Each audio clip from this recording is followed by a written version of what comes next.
বহুকাল আগের কথা। চন্দনগড়ের কাছে ছিল এক বিরাট মাঠ। সেই মাঠের এক কোণে এক ছোট্ট কুঁড়েতে এক বৃদ্ধা তার দুই আদরের নাতনিদের নিয়ে বসবাস করত। বৈশাখ মাস, আকাশটা কেমন গুমড়ে রয়েছে। বুঝলি সোনা রূপা, আজ বৈকালে মনে হয় ঝড় উঠবে। আজ আর দোকানে যেতে হবে না দিদিমা। কি মজা কি মজা, আজ দিদিমার ছুটি। না না, সে হয় না। আজ হাটবার, আজ দোকান না খুললে চলে। কিন্তু দিদিমা, বিকেলে যদি ঝড় ওঠে, বৃষ্টি হয়? তুমি ফিরবে কেমন করে দিদিমা? সেরকম জোরে যদি ঝড় ওঠে, বৃষ্টি হয়, তো দোকানেই ঝাঁপ বন্ধ করে সেখানেই রাত কাটাতে হবে। এছাড়া তো আর অন্য পথ দেখছি নে। সোনা মেয়ে, লক্ষ্মী মেয়ে, যাই, আমি আসি তাহলে। হ্যাঁ দিদিমা, আর দেরি করো না।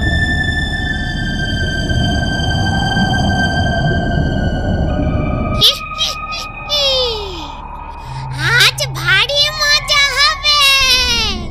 ঝড় উঠবে, বৃষ্টি হবে, থাকবে বুড়ি দোকানে। সেই সুযোগে সাজবো বুড়ি, সময় মতো গিলবো ছুরি। সোনার উপর থাকবে আমার পেটের মাঝে এইখানে। এই রে, বৃষ্টি শুরু হলো। মনে হচ্ছে আজ আর ঘরে ফেরা যাবে না। মেয়ে দুটোর কোনো বিপদ না হয়, ওদের রক্ষে করো ঠাকুর। ঝড় উঠেছে, চাঁদ ডুবেছে। তেঁতুল তলায় কে? তেঁতুল তলায় পেতনি এখন দিম্মা সেজেছে।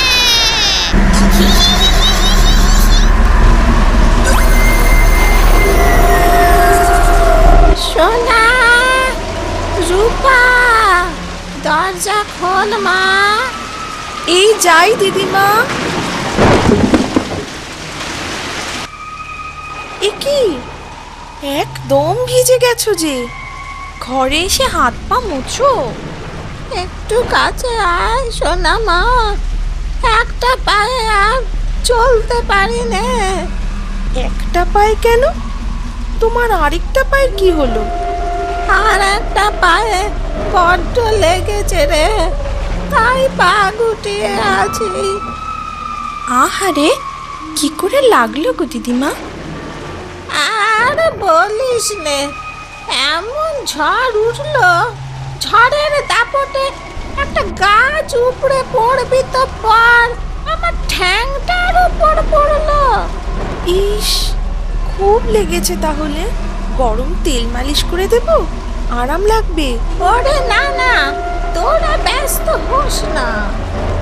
তুমি না বললে হবে? লণ্ঠনটা সামনে এগিয়ে নিয়ে আসি, অন্তত গরম সেঁক তো দাও। লণ্ঠন আনিস নি, অত আলো চোখে সইবে না। সে কি, আলো চোখে সইবে না কেন গো দিদিমা? তোমার চোখেও কি? না না, গাছ পড়েনি, বাজে পড়েছে। ওই আলোর ঝলকানিতে চোখে আর আলো সইছে না। কই দেখি দেখি, ভালো করে দেখি তো তোমার চোখ দুটো। দিদিমা, দিদিমা, তুমি অনেক পথ হেঁটে এসেছো তো এই ঝড় জলে। এখন আরাম করো। হ্যাঁ, আমি আর রূপা রান্নাঘরে গিয়ে রুটিটা করে আনি, তারপর একসঙ্গে খাবো। হ্যাঁ দিদিমা। সেই ভালো, যা তোরা যা রান্নাঘরে। চুটি খাবো না হাতে, তোদের চুটি চেপে রক্ত খাবো। আমি শুধু আছি সেই সুযোগের অপেক্ষায়। কখন তোরা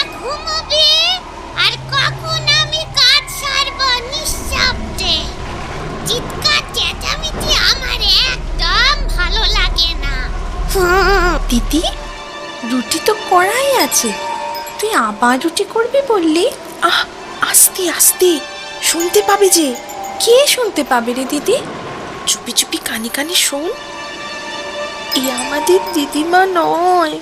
দিদিমা নয়? তবে কে রে দিদি?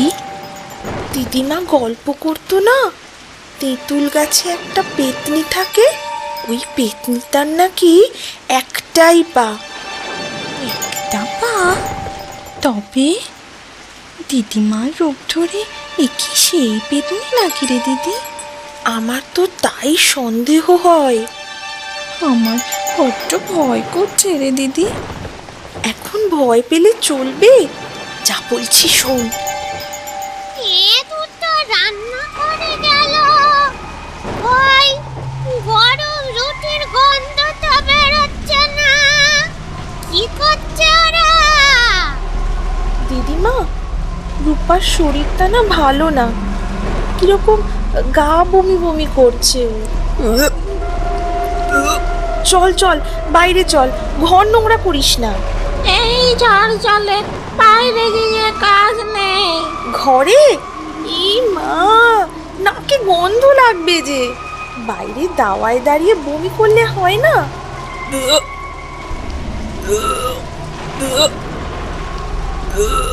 যা যা যা তাহলে রূপা, যা তুই বাইরেই যা। সোনা, তুই আমার কাছেই থাক। তা কি হয় দিদিমা? ওইটুকু মেয়ে, তার উপর অসুস্থ, ওকে কি একা ছাড়তে পারি? চল চল, আর দেরি করিস না, চল।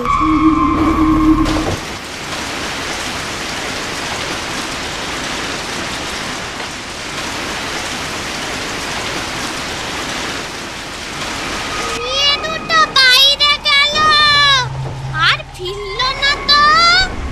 নিশ্চয়ই আমাকে ফাঁকি দিয়ে পালিয়েছে। এবারের মতো সুযোগ হাতছাড়া হলো, আমারই বোকামি হয়েছে। এর পরের বার আরো সতর্ক থাকতে হবে।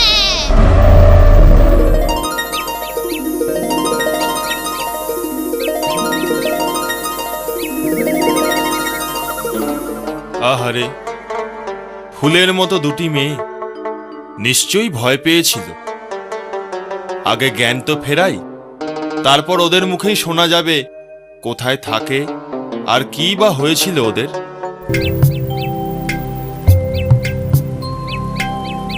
সোনা, রূপা, কই গেলি রে তোরা? সারা দিচ্ছিস না কেন রে? দরজাটা হাট করে খুলে গেলি কোথায়?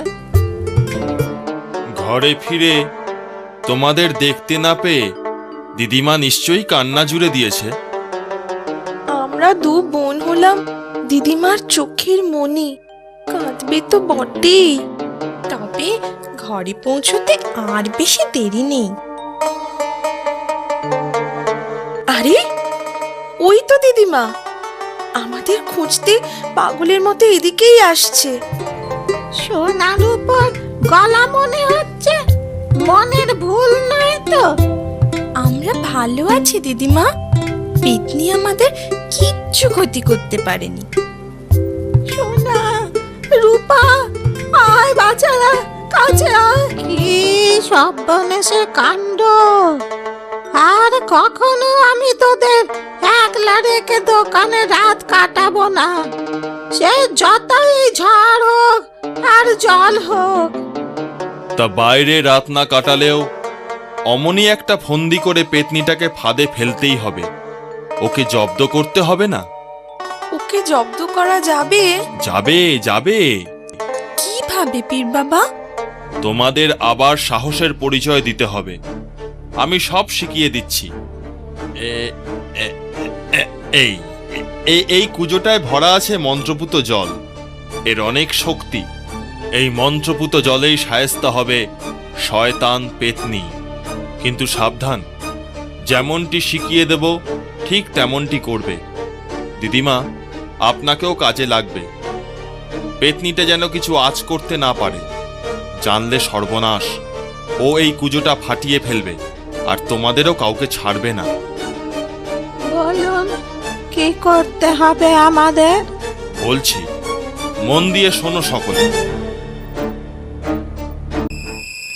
আমার বোন মরণাপন্ন, খবর যখন এসেছে আমাকে যেতেই হবে। তুমি ফিরবে কবে দিদিমা? তা 2-3 দিন তো লাগবেই। একবার শেষ দেখা দেখে আসি। আমি আসি, তবে সাবধানে থাকিস। দুর্গা দুর্গা। গণেশ গণেশ। রাত হয়েছে, চাঁদ ডুবেছে। তেঁতুল তলায় কে? তেঁতুল তলায় পেতনি আবার ডিম্মা সেজেছে। তবে আজ আর আগের ভুল করব না। আগের বার তাড়াহুড়োয় ঠ্যাঙের কথা ভুলেই গিয়েছিলুম। এবারে 2 ঠ্যাঙেই যাব। ওরা আর সন্দেহ করবে না।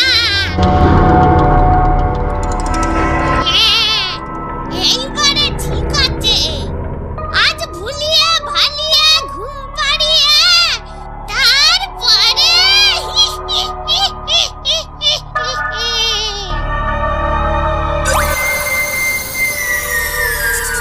সোনা, রূপা, দরজা খোল মা।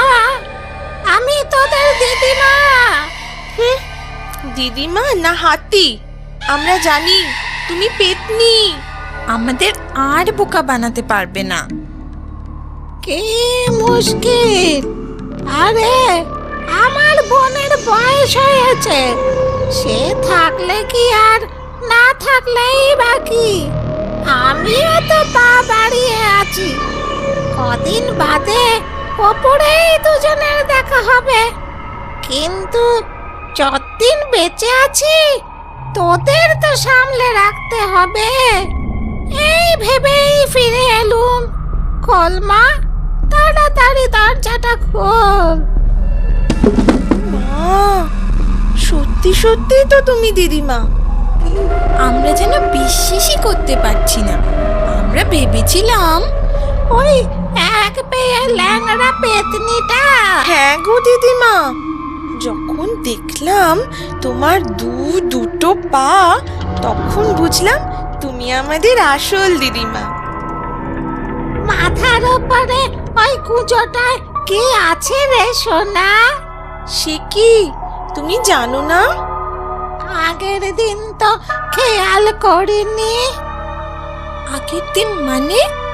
ইয়ে ইয়ে মানে মানে আর কি আগে খেয়াল করিনি। সে কি, তুমি নিজেই তো। পুজোটায় ঝোলা গুড় ভরে তুমি তো টানিয়ে রাখলে, ভুলে গেলে দিদিমা? আসলে বোনের চিন্তায় মাথাটা ঠিক নেই তো। আর দেখা হবে কিনা কে জানে। ওসব কথা থাক না দিদিমা, একটা গল্প বলো না। গল্পে গল্পে ঘুম আসলে আর মন খারাপ লাগবে না। আমি তো রোজ গল্প বলি, আজ তুই বল, আমি শুনি। বলবো? শোনো তাহলে। অনেক দিন আগে চন্দনগড়ের কাছে ছিল ভূতপোতার মাঠ। সেই মাঠের একটা কোণে এক ছোট্ট কুঁড়েতে এক বৃদ্ধা তার 2 আদরের নাতনিদের নিয়ে বসবাস করত। ওই কুঁড়ের কাছেই ছিল একটা তেঁতুল গাছ। সেই তেঁতুল গাছে ছিল একটা দুষ্টু পাজি এক পেয়ে পেতনি। খেল খতম, এই নে। ওরে বাবা রে, মরে গেল কে? বাঁচাও! বাঁচাও! ওরে বাবা রে! দিদিমা দিদিমা, দিদিমা, আমরা তো ওকেই আসল তুমি ভেবেছিলাম। আর ভয় নেই, আর ভয় নেই। সেই পীর বাবা সত্যি মনে হয় সাক্ষাৎ উপরওয়ালা। এরপর দিদিমা আর তার দুই আদরের নাতনি সোনা আর রূপা পরম সুখে জীবন কাটাতে থাকে।